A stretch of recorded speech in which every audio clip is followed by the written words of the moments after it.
नमस्कार दोस्तों, आपका स्नेक वर्ड में स्वागत है। दोस्तों, यदि आप विज्ञान और दुनिया में रहने वाले जीवों को जानने की इच्छा रखते हैं तो यह चैनल आपके लिए बिल्कुल सही जगह है। यदि आप चैनल पर नए हैं तो चैनल को सब्सक्राइब कर लें। दोस्तों, स्नेक वर्ड के इस एपिसोड में हम आज आपको दुनिया की कुछ ऐसे हिस्से जिसमें अफ्रीका और एशिया महाद्वीप में मुख्य रूप से एशिया महाद्वीप के भारतीय उपमहाद्वीप में पाए जाने वाले एक ऐसे सांप से मुलाकात करवाने जा रहे हैं जो बिग फोर के अंतर्गत आने वाला, बिजली से भी तेजी रफ्तार से अटैक करने वाला, पूरी दुनिया में सबसे अधिक गहराई से सर्पदंश और मौत के लिए जिम्मेदार कुछ प्रजातियों में से शामिल है। दोस्तों, यदि आप एशिया महाद्वीप के भारतीय उपमहाद्वीप में भारत सहित श्रीलंका, बांग्लादेश और पाकिस्तान के केटा के पास उराक और मकरान के तट पर एस्टोला द्वीप सहित मध्य पूर्व में ओमान, मसीरा द्वीप, पूर्वी में संयुक्त अरब अमीरात, इराक और दक्षिण पश्चिमी में ईरान और मध्य एशिया में अफगानिस्तान तथा सेंट्रल एशिया के उज्बेकिस्तान, तुर्कमेनिस्तान और तजाकिस्तान सहित भारत देश के भ्रमण करते हुए महाराष्ट्र, राजस्थान, उत्तर प्रदेश और पंजाब प्रांत के पहाड़ियों पर घूमने के लिए निकल पड़े हैं तो जरा सावधान रहिएगा। जी हाँ दोस्तों, यदि आप शाम के समय या रात में पहाड़ी क्षेत्रों के झाड़ियों के बीच से गुजर रहे हैं और आपको एकाएक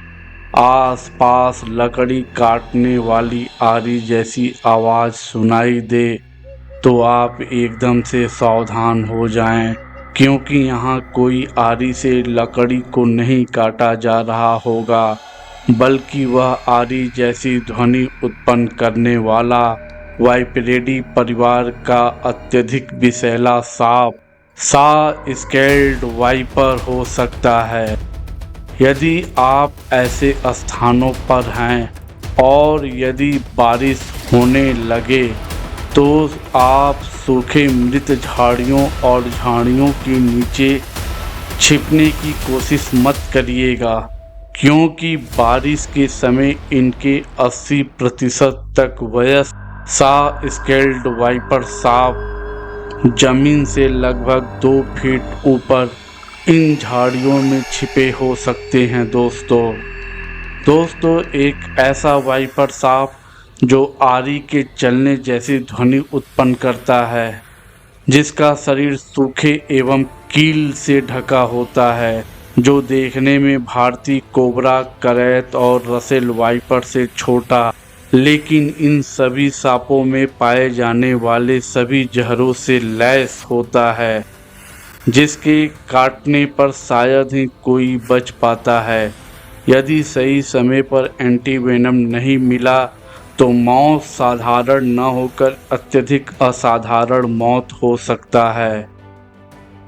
दोस्तों, यह सांप अन्य जहरीले सांपों से अत्यधिक छोटा लेकिन उतना ही इन सबसे घातक है। इस सांप को देखकर एक प्रसिद्ध मुहावरा याद आ रहा है जो इस सांप की प्रकृति पर बिल्कुल सही बैठता है, जो इस प्रकार है, देखन में छोटन लागे, घाव करत गंभीर।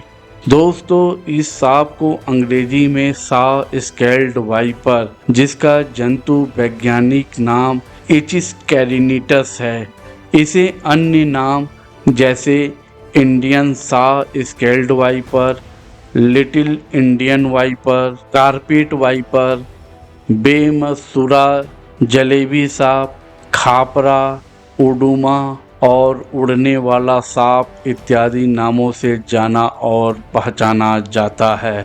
दोस्तों, यह अपनी प्रजाति में सबसे बड़ा सांप नहीं है, लेकिन इस प्रजाति का सबसे बड़ा सांप इचिस ल्यूगोकास्टर और इचिस पिरामिडम है, जो लगभग 90 सेंटीमीटर या 35 इंच का होता है। और दोस्तों, न तो यह अपने प्रजाति का सबसे छोटा सांप है, इस प्रजाति का सबसे छोटा सांप इचिस हथेली और इचिस जोगरी, जो लगभग 30 सेंटीमीटर या 12 इंच तक लंबा होता है। यह अपने प्रजाति के बीच वाले सांप होते हैं, जिनकी सामान्य लंबाई 38 से लेकर 80 सेंटीमीटर यानी 15 से लेकर 31 इंच तक और औसत लंबाई 60 सेंटीमीटर या 24 इंच लगभग 1 से लेकर 1.5 फीट तक लगभग होती हैं।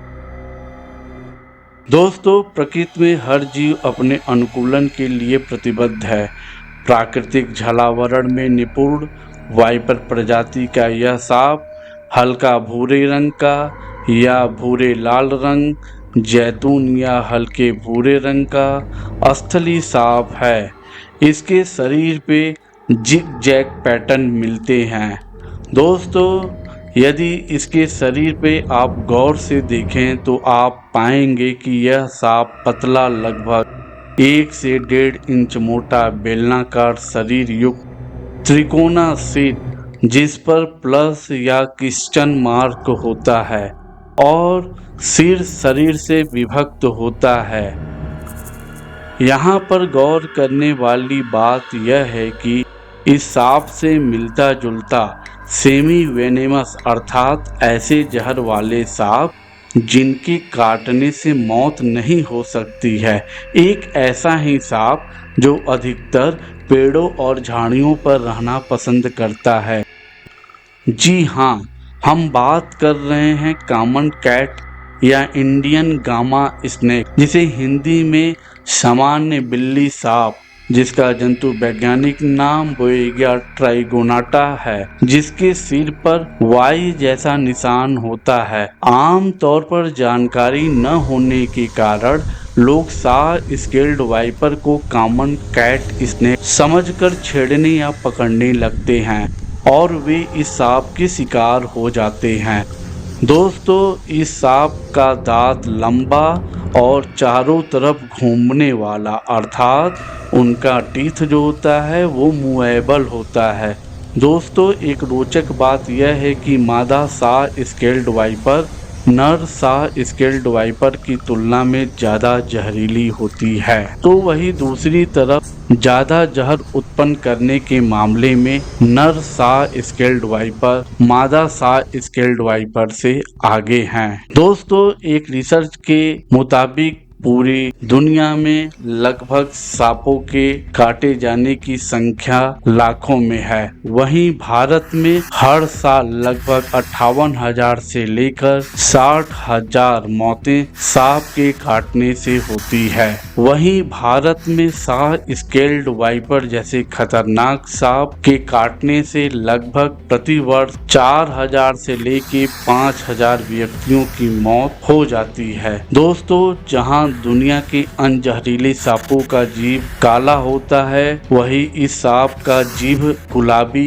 या पिंक कलर का होता है। दोस्तों, इसके सिर के नीचे एक जहर ग्रंथि पाई जाती है जो मुख्य रूप से हीमोटॉक्सिक, साइटोटॉक्सिक और सामान्य रूप से न्यूरोटॉक्सिक और कार्डियोटॉक्सिक जैसे जहर से लैस होता है। इसके जहर यौगिक को आप एक परमाणु बम की तरह ही समझें, क्योंकि इसके विस्फोट से बस तबाही और केवल तबाही ही होती है। दोस्तों, यदि हम इसके जहर यौगिक को देखें तो जैसे हीमोटॉक्सिक में टॉक्सिक का मतलब जहर और विज्ञान की भाषा में हीमो का मतलब रक्त के संदर्भ से किया जाता है। हीमोटॉक्सिक ऐसे विषाक्त पदार्थ हैं जो लाल रक्त कोशिकाओं को नष्ट करते हैं, रक्त के थक्के को बनने नहीं देते हैं, अर्थात रक्त का थक्का बना बनाने वाले एंजाइम को ये नष्ट कर देते हैं और साथ ही ऊतक को क्षतिग्रस्त करते हैं। वहीं दूसरी तरफ यदि हम साइटोटॉक्सिक की बात करें तो साइंस की भाषा में साइटो का मतलब सेल या कोशिका से होता है। दोस्तों,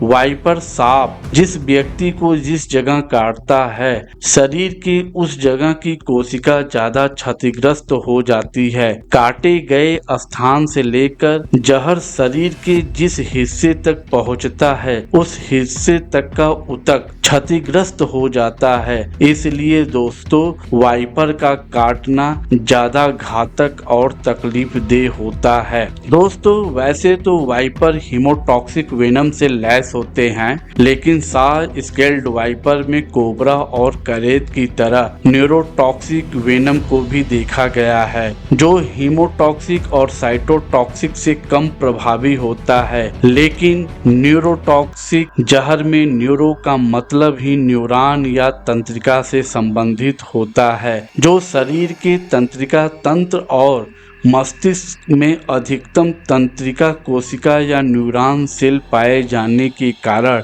ये इसे क्षतिग्रस्त करता है। दोस्तों, इस सांप में कोबरा में पाए जाने वाले कार्डियोटॉक्सिक जहर को भी देखा गया है। जब कोबरा में पाए जाने वाले कार्डियोटॉक्सिक इतना खतरनाक नहीं होता है, लेकिन सामान्य रूप से ब्लड प्रेशर को यह कम करने लगता है। दोस्तों, शार्प स्केल्ड वाइपर के जहर को सम्मिलित रूप से देखें तो जहां शरीर में रक्त का थक्का नहीं बन पाता है, वहीं रक्त वाहिनियों के टूटने के कारण और ब्लड को क्लॉट करने वाले एंजाइम की एब्सेंट के कारण रक्त शरीर से सभी छिद्रों से बाहर निकलने लगता है, जिसके कारण ब्लड प्रेशर लो होने लगता है और कार्डियोटॉक्सिक की मौजूदगी इसके रफ्तार को और बढ़ा देती है, जिससे व्यक्ति की मौत जल्द से जल्द हो जाती है। दोस्तों, शार्प स्केल्ड वाइपर सूखे और पहाड़ी क्षेत्रों में पाए जाते हैं।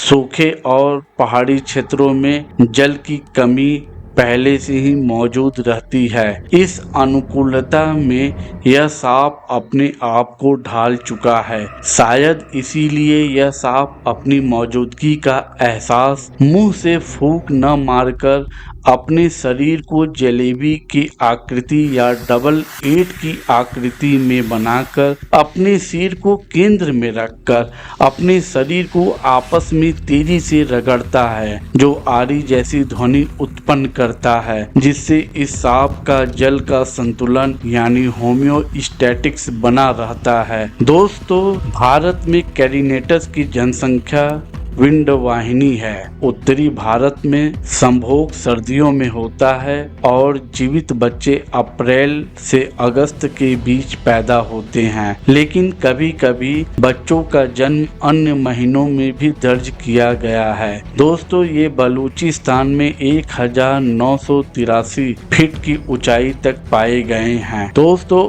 अधिकांश रेप्टाइल अंडे देते हैं, जबकि रसेल वाइपर के साथ साथ भारतीय उपमहाद्वीप में पाए जाने वाला मादा शार्प स्केल्ड वाइपर बच्चे को जन्म देती है। वही अफ्रीका महाद्वीप में पाए जाने वाली मादा शार्प स्केल्ड वाइपर अंडे को जन्म देती है। जो जंतु अंडे को जन्म देते हैं उन्हें ओविपेरस और जो जंतु सीधे बच्चे को जन्म देते हैं ऐसे जंतुओं को विविपेरस जंतु कहते हैं। दोस्तों, इस सांप की 10 प्रजाति और 2 उप प्रजाति ज्ञात है। दोस्तों, एक रोचक तथ्य यह है कि शीतकाल में ये निद्रा में चले जाते हैं। मतलब दोस्तों, आप शीत ऋतु में इन स्थानों पर हैं तो आप इनसे बच सकते हैं। दोस्तों, इस सांप का जहर अन्य सांप इतना घातक नहीं होता है, लेकिन इसकी आक्रामकता इसे दुनिया में नंबर 1 मोस्ट डेडलीस्ट